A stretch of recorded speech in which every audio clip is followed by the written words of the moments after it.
Benvenuti a una nuova puntata della TV dei ragazzi. Vediamo il sommario di oggi. La fortezza scavata nella roccia. L'associazione Ida Onlus. Il libro della settimana. Incontriamo il vincitore della 33esima edizione Rally Città di Bassano. L'allevamento degli Shiba Inu. Lo sapevate che c'era una fortezza scavata nella roccia al Cismo del Grappa? Andiamo a vedere. Ciao ragazzi, siamo Emma ed Eva. Oggi vi faremo visitare una fortezza scavata nella roccia. Siamo a Cismon del Grappa, presso il covolo di Buttistone. A che epoca risale questa fortezza? I primi cenni storici che abbiamo noi del covolo di Buttistone risalgono al 1004. Si dice addirittura che sia dell'epoca romana, però non avendo nulla di scritto non lo possiamo dire con certezza. Come è stata costruita? C'era questa insenatura già naturale dentro la roccia ed essendo in uno dei punti più stretti della Valsugana, per questo motivo era il posto adatto per costruire appunto questa fortezza che controllava appunto questa dogana inferiore, questo castello inferiore sotto, e questa era appunto una struttura che controllava la dogana ed è stata costruita appunto in questa cavità della montagna. Com'è strutturato? Allora, il covolo di Buttistone, al primo piano troviamo un pozzo che è alto solamente 1,5 metri e chi alloggiava al covolo di Buttistone usava questo pozzo appunto per attingere l'acqua. L'acqua proveniva da una cisterna presente proprio lì al covolo dove conteneva migliaia di litri d'acqua. Poi troviamo un forno dove appunto si cucinavano le varie pietanze dell'epoca. Più avanti c'era proprio anche l'entrata dove si poteva appunto entrare tramite l'argano o una specie di carrucola, come diciamo noi, che issava sia le persone e le merci proprio su al covolo di Buttistone. Era l'unico sistema per entrare e uscire dalla fortezza. Come si svolgeva la vita all'interno? Al covolo di Buttistone, come abbiamo detto, era una fortezza militare, quindi alloggiavano dei soldati con il loro capitano, che appunto era il suo capo, e ognuno aveva i suoi compiti. Naturalmente c'era anche il dazziere che si dava i turni nel castello inferiore, appunto dove c'era la dogana, e i vari soldati con i vari compiti di ogni giorno, controllare appunto il passaggio sottostante. Ce ne sono varie feritoie appunto per il controllo del passaggio della via sottostante, diciamo, ecco, dove transitavano le persone e le merci. Quanti soldati poteva ospitare contemporaneamente?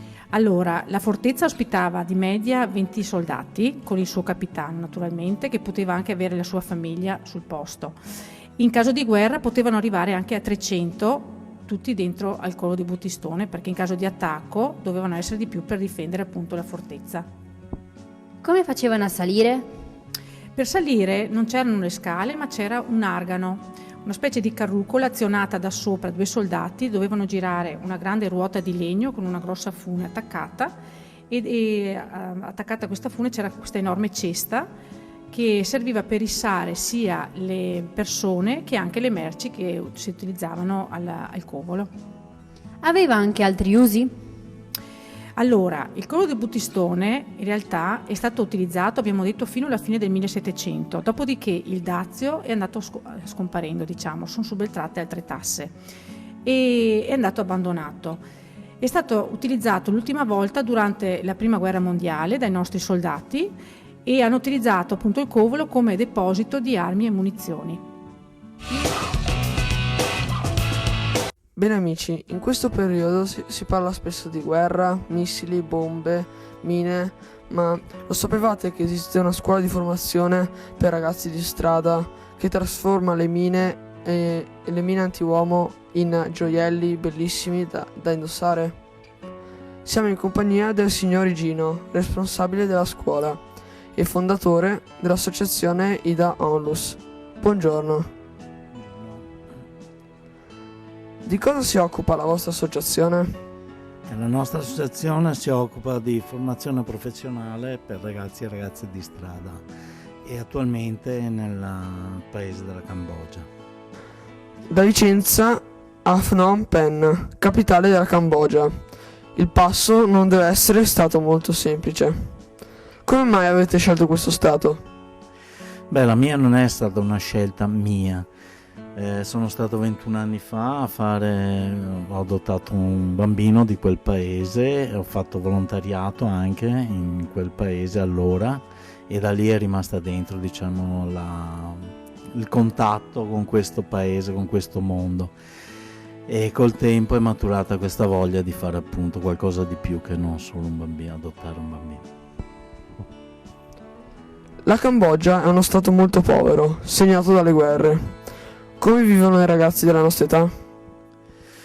Beh, diciamo che chiaramente non hanno il tenore di vita che hanno i ragazzi qui, hanno un tenore di vita molto basso, anche perché diciamo che perlomeno le situazioni che vado incontro io sono situazioni molto povere, perché parliamo di gente che arriva dalle discariche, dalle baraccopoli, e sì che alle volte non hanno proprio il necessario per vivere, non il superfluo, ma neanche il piatto di minestra, diciamo così, da mangiare in un giorno, e devono un po' inventarsi la loro vita andando a raccattare un po' nelle immondizie quello che riescono a riciclare per poter appunto sopravvivere e sfamarsi, diciamo.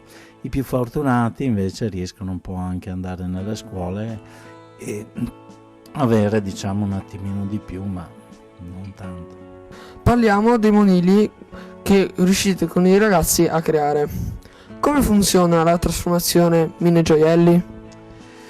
Beh, la trasformazione praticamente ci viene dato, sono delle persone che recuperano questi materiale bellico, da mine, bombe, proiettili, e questo materiale viene riutilizzato rifondendolo e rilaminandolo, facendo le lamine oppure i fili di ottone, e poi con le varie tipi di lavorazione, dalla martellatura alla incisione, tutte le varie tecniche insomma che ci sono nel campo orafo che noi utilizziamo, ecco. Però è un riciclo, diciamo, di questo materiale fondendolo.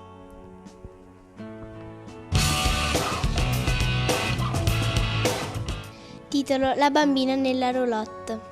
Autori: Anne Holt e Anne Holt. Casa editrice: Salani Editore. Maria Maggina è la protagonista di una bambina molto precisa.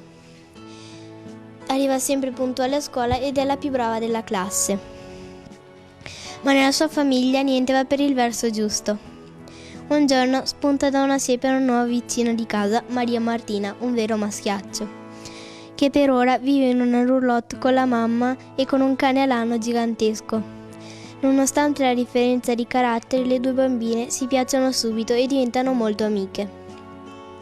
La loro storia è ricca di avventure magiche e straordinarie, e tra le due famiglie si verificano avvenimenti divertenti e anche disastrosi.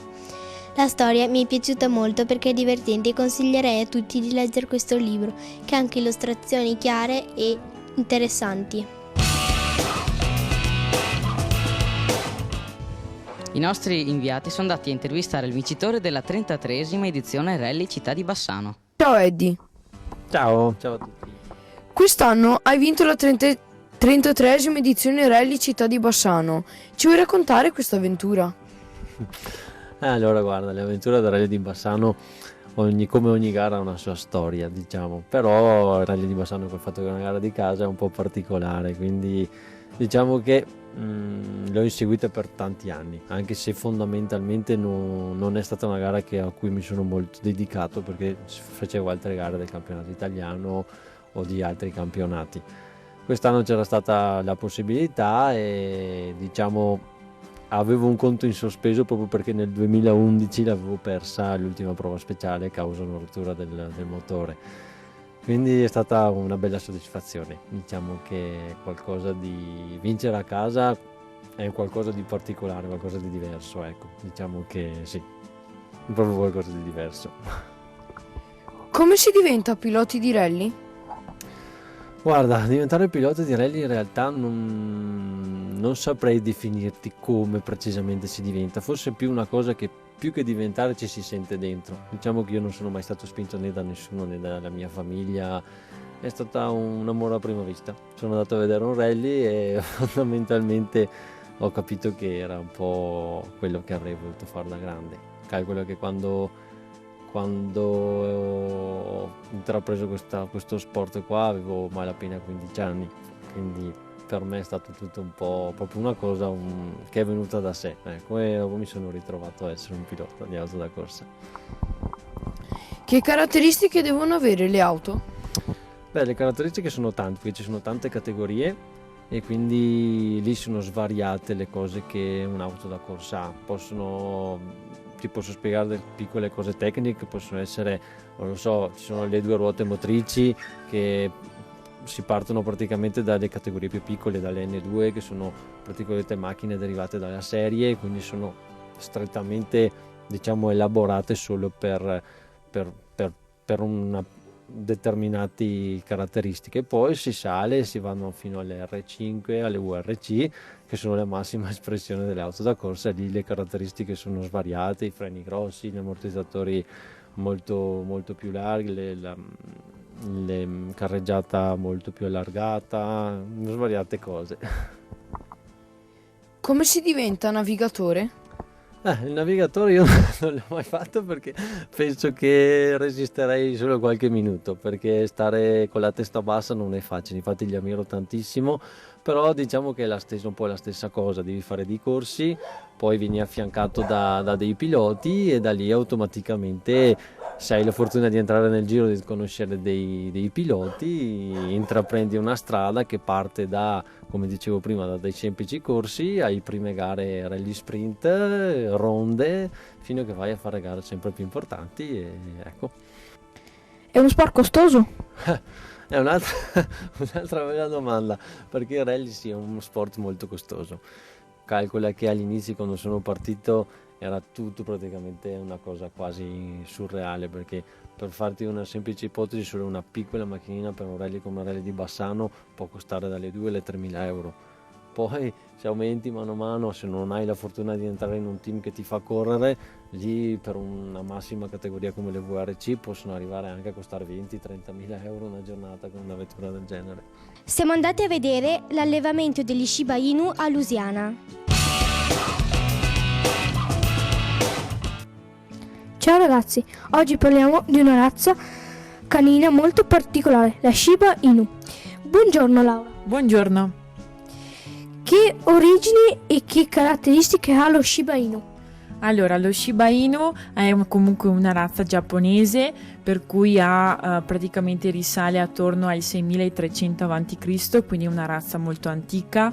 Ovviamente lo Shiba che vediamo oggi è un filtro e una miglioria tra razze giapponesi di piccola taglia, ed è esattamente quella che noi vediamo oggi.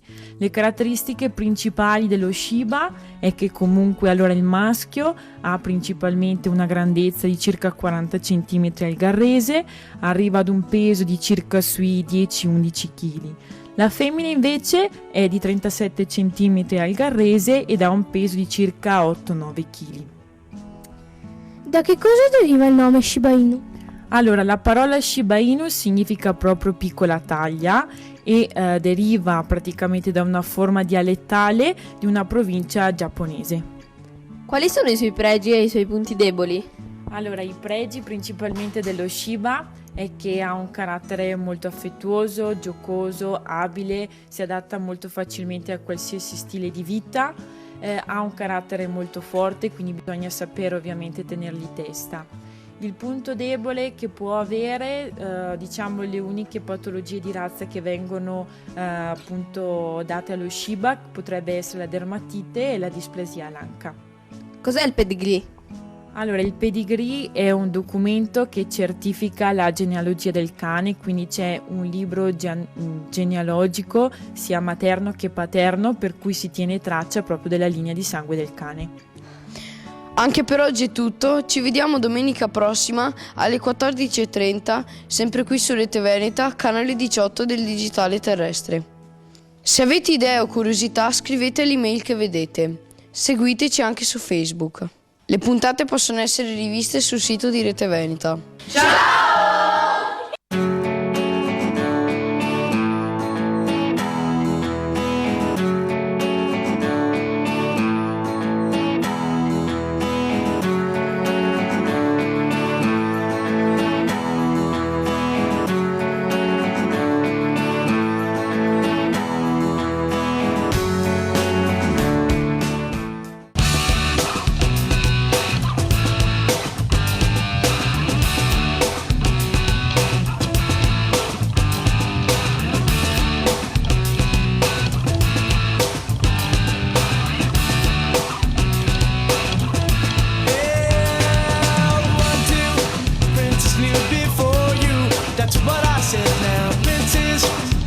Who adore you, just go ahead now. When there's diamonds in his pockets, and that's some bread now.